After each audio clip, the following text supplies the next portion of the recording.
Hello, everyone.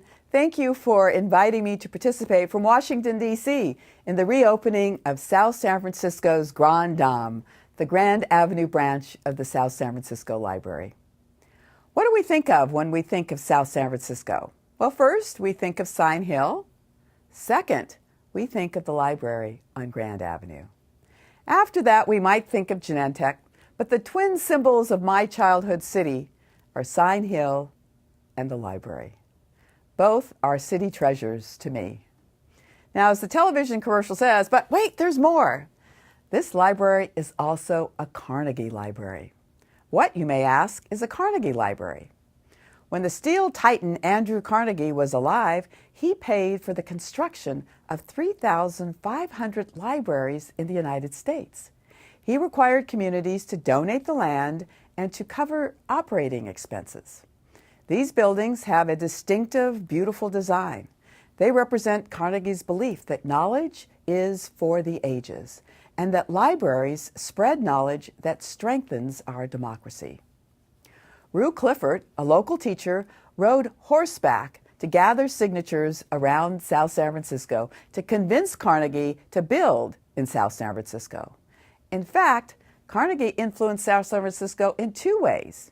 He paid for this wonderful library and a steel plant. And that's why one of our first big industries came to South San Francisco, U.S. Steel. In the modern era, the Grand Avenue Library circulates 75,000 items per year. And the overall library system circulates 700,000. Through the Orange and Grand Avenue libraries, there were almost 400,000 logins on Wi-Fi last year and 65,000 attendees of library programs.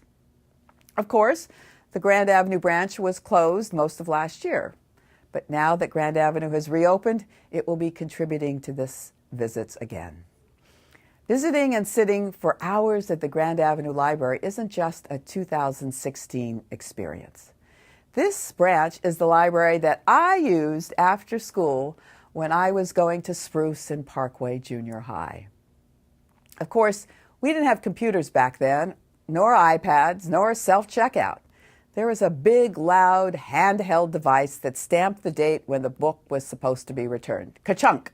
And of course, I got hushed at a lot. Today, the library remains a gathering place after school, a place where the wonders of the world are on every bookshelf.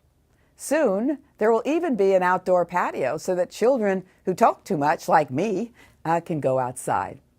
At 100 years old and newly refurbished, the Grand Avenue branch of the South San Francisco Library is definitely keeping up with the Joneses.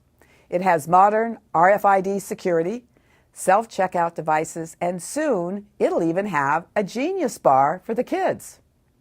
Andrew Carnegie and Rue Clifford would be proud. Congratulations to the Grand Avenue branch of the South San Francisco Library and to the people of South San Francisco, but especially thank you to our librarians, young and old, who have inspired all of us. Sign Hill is on the national list of registered historic landmarks. But the library is where children learn this fact, develop their minds, and make America strong. Not only is South San Francisco the birthplace of biotechnology, but in the best tradition of this wonderful community, our library will remain a giant mill, creating democracy in the decades to come.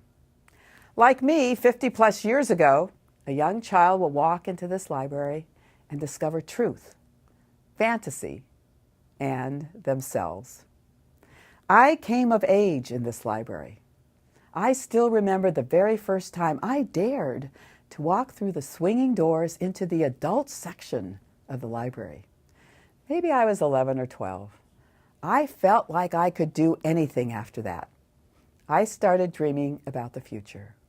And now that tradition will continue to our new generations of young people as they begin their life journeys in the Grand Avenue Library.